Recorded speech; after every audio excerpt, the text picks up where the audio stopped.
explanation of who's going to win and why. And again, you can send your input on this to podcast@thatse.com or send us a message on Facebook. Yeah. Anything else we want to get to? I've got some listener mail, and then I think Matt and I were going to quickly do a Superman spoiler discussion. Well, we had a trivia winner from last time around that we should mention. Yes. I believe. Yeah. The question was, everybody's familiar with Joker's girlfriend, Harley Quinn, a very popular character. There was a Golden Age Harlequin, one word, not a pun, and she was a kind of antagonist / love interest, kind of like a Catwoman is to Batman, to a certain DC Golden Age hero. Question was, who was that hero? The answer was the Golden Age Green Lantern, Alan Scott. Nice. Who won that? That was Stan. I think he was in the store and heard it playing. Stan was in the store the other day, and we were playing the podcast and he got it immediately. And he also informed me that she married Alan Scott, which I didn't know. Yeah, that was news to me. And then that stirred up a whole bunch of conversation between Matt and I on his abilities, but we don't have to get into that unless he makes it to the Hero Throwdown Showdown. Nice. There's one thing I actually wanted to touch upon really briefly, because last week we were talking about a lot of E3 news. Mm-hmm. Yeah. I don't know if you guys heard this, but Microsoft went back and basically took out a lot of the features, almost all the features that people were a lot of the DRM, about. the digital rights. They basically saw all the negative press DMR, and DMR. digital media rights. Yep. Yeah. Yep. I like to just imagine the programmers and people who have spent probably, at least a year of their lives trying to make that happen, and then in the end, they're just like, nope, scrap it. Yeah. But we posted something on our bank. Facebook the other day, 2 days ago, if you're listening to this on Friday. Yep. And we had a lot of mixed reactions. A lot of people are still in favor of PS4, though. Some are saying, too little, too late. Yep. I mean, they already especially pre-ordered because PS4. PS4 still has $100 less of price point over Xbox One, and the fact that it doesn't have the all-seeing Kinect eye Watching staring you. at you. But I think the main thing, that the getting rid of the DMR, whatever it was, is that we'll be able to actually carry Xbox One games in the future. That's good news for us and for anyone who's buying an Xbox One out there. You can still come down here and get them. Yeah, because you would have been able to change ownership once. We would have had to have been a PS4. Microsoft-approved retailer, and when you actually looked at the terms they were proposing, it was just bonkers. It was just insanity. So it was just nothing we would be a part of. Glad to hear that they seem to have gotten a reality check. It's nice to know that they are listening to people, and with a lot of things like that. Well, they're also realizing they're losing tons of money by all these people complaining. So it's good that they're not just like, no, we're Microsoft, we're doing this, and we don't care what you say. Because I have talked to some people and they said, listen, I'll still buy an Xbox One, but I won't. Not me personally. I won't. That's what I'm glad is. I think they were banking on that people are just too addicted to video games not to buy their privacy invading ridiculous video games. Okay, before we wrap up, I'm going to read some nice emails. Excellent. Let's hear what the people have to say. Let's see. I'm going to try to read this as best I can.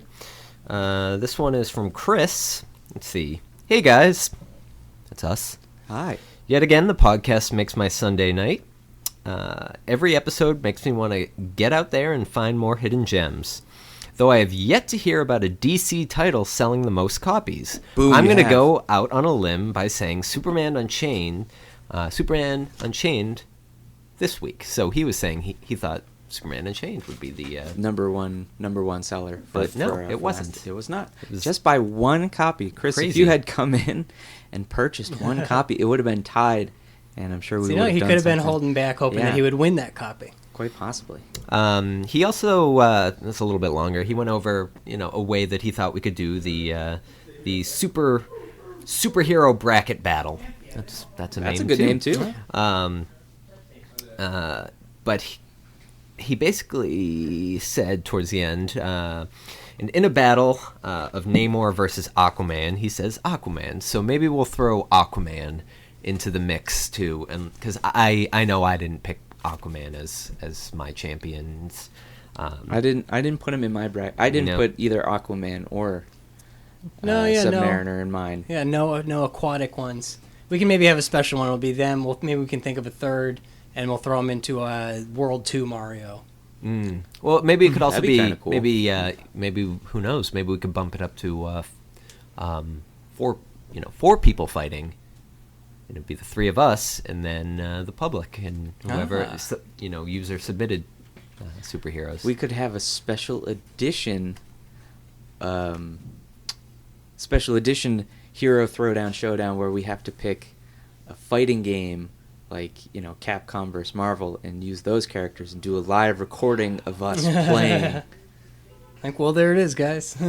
So yeah, thanks for the input on the Thanks, Chris, for the kind superhero words. throwdown showdown bracket battle. Super Nice long catchy. name, I love it. He did say he picked Aquaman because based off his love for him and the idea of him being one of the most underrated of the DC characters. By the way, I was so ecstatic to find Aquaman 18, The Wedding of Aquaman and Mira, on my last visit. I've been waiting a long time to find that. Thanks, everyone at Thatsy.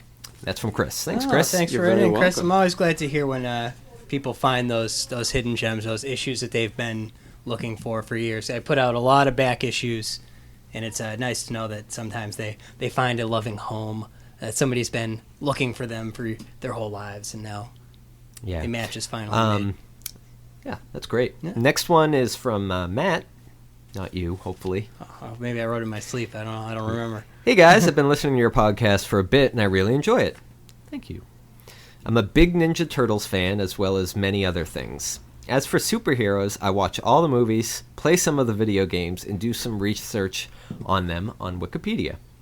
I'm really interested in them, though, especially Marvel. I remember you saying that you were maybe going to release something of a comic book starter kit? ? I'm really interested, and I'm really interested in that because I want to start reading comics about the heroes I'm interested in: X-Men, Guardians of the Galaxy, Thor, etc. By the way, I'm 14. Thanks, Matt. All right, Matt. That sounds like one of the perfect ages for your young comic collectors club. Yeah, Matt. we do have the starter kits out there. I am going to urge you, Matt, to come on in and bring $24.99 and get yourself a Straw Comics starter kit. You're not going to find a better deal on starting off, and I think the way to do it really is to get yourself a big stack of comics like this. You can flip through them, find the characters you like, get into it, come on back, get the savings from your membership card. Lots of directions for you to go once you get the kit going. So yeah, come on down. We got them available. Anybody at the register should be able to help you out. And yeah, way to go on the research too. Wikipedia is a great resource for comics stuff. Oh, thanks for the feedback, guys. I mean, keep them coming in. We love to hear it, Love hearing from our customers. so that we know that our voices aren't just broadcasting out into the ether of nowhere, across a sea of nothing. No, I mean I listen to this at home. Oh yeah, me too. So I'm glad I'm not the only one listening. Yes. Or the employees and customers that have to listen to it when we play this podcast. When we play it in the store. Do we have any update on how it's going with iTunes? Are we still Hopefully, in limbo? I've heard it will take a couple weeks, All right. so we'll let people know as soon All right, as so as. keep your eyes out. Well, I'm sure we'll make a big announcement when the time comes. So I think we're gonna wrap this up. I think Matt and I are gonna stick around for a couple minutes after this. So you guys are kicking me out now. That's how yeah. It's Do you want for your own good. to You can- go get Chad? Sure, I'll go get Chad. See if we can borrow Chad. We'll try to do this as quick as possible. But I know we got an email saying people wanted to hear what we thought about Superman, and as people who saw it, we're gonna discuss it, and there are gonna be spoilers. So Yeah. if you No haven't seen holds it, barred. go ahead, just go ahead and turn it off Shut it right off. after Hit this theme pause. song. But Hit pause. Go to the movie theater nearby you. yep. Throw down your $11.50 or whatever a movie ticket is, and 2 hours and a half later, press play again. Well, everybody, thanks for listening. I'm Evan. I'm Kevin. I'm Matt. Stick around for our Superman review.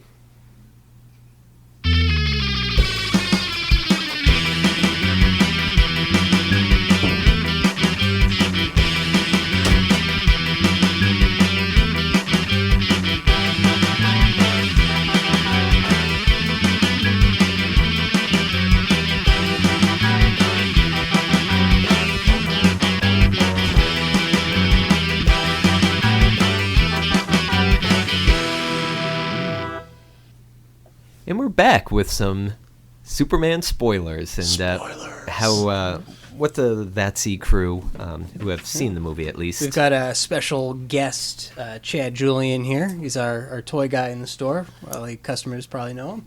I saw a movie opening night and started off. I was pretty impressed. Yeah, I actually liked the movie a lot. Yeah. I was telling Matt a few things that I wrote down while At the movie theater? While at the movie theaters. But you're not supposed to use your phone at the movie theater. That's okay. He wasn't texting or One, calling. I was wondering if there's going to be a Field of Dreams scene where Kevin Costner and Clark would have a catch, but they didn't. Maybe take Kevin Costner's head off. maybe Clark could walk into the cornfields and just disappear, and then show up on Krypton. Yes. I was going to say that you build the Fortress of Solitude or something. I said, I need a place where I can just go and be honest. If you build it, they won't come. They won't come at all. I also wrote down Prometheus because I think this was a better Prometheus. It's actually interesting. I think it did a good job of explaining why all the people of Earth happen to look like the people from Krypton. Like, they all have arms and legs and look like us because they're an old abandoned outpost of Krypton. Interesting. That's very Prometheus. Yes, it is. And also makes a little more sense to why you're sending your child to this alien world where they still kind of look like him. So, I thought that was interesting. He was sent there to help them accomplish great wonders. So he was essentially an ancient alien, like the ancient aliens that build the pyramids. Yes, yeah. Exactly. So you would have to be able to lift a 10,000-pound rock all by yourself. So what you're saying is the Kryptonians built the pyramids. Possibly Superman could have done it. In this continuity of the movie, Superman will build the pyramids. Nice. And I also thought that the movie could have been made up from literally just clips of other movies, because if you throw in Field of Dreams, Prometheus, Flight of the Navigator, the X-Files movie that had the alien ship in Antarctica that flew up. That's all I wrote down in the theater. But I also wrote one thing that I noticed that Zack Snyder did, and I know you were thinking maybe he'd do the he's going to punch someone and it's slow, then fast, then slow. I didn't see that this movie. But you know what he did? What did he do? He did a lot of shots where it's a full shot, and then all of a sudden it would quickly zoom in on like a tiny little thing, or it would start off as a zoomed in shot, and you're watching it, and then it would zoom out really quick, like almost like battle footage, like war footage. Right. Things are going on, and then it zooms in, and you really start to notice it after a while. It's just like, yep, keep zooming in. I didn't notice it. The thing I was actually talking about with a friend, which I thought was rather interesting, is I mentioned that they didn't use his, like you said, his super slow-mo, super real fast, which they used in Watchmen, and they used in 300, and it never really worked. I thought it would work with Superman because he moves faster than